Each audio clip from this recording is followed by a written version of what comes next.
இந்திய தலைமை அமைச்சர் நரேந்திர மோடி அவர்கள் கிஞ்சித்தும் மதிக்கவில்லை. மீனவர்கள் விடுதலை செய்யப்படவில்லை.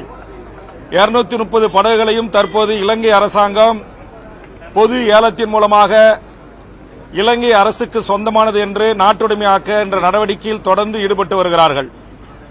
தமிழ்நாட்டில் வாழ்கின்ற நம்முடைய மீனவர்கள் ஒவ்வொரு படகையும் எவ்வளவு கடினப்பட்டு சிரமப்பட்டு உழைத்து சம்பாதித்து உயிரை பணயம் வைத்து காகாணி அரகாணி சொத்து இருந்தா அல்லது மீனவர்களுடைய வீடு குடிசை இருந்தா அதை கூட அடமானம் வைத்து அந்த படகுகளை வாங்கி அவர்கள் மீன்பிடி தொழிலை சுயமரியாதையோடு செய்து வருகிறார்கள்.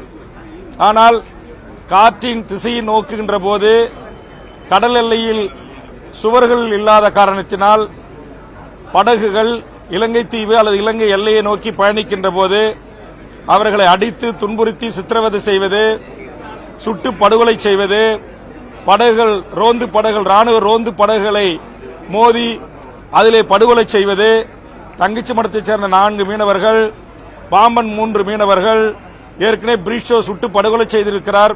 மோடி பிரதமராக பதவியேற்ற பிறகுதான்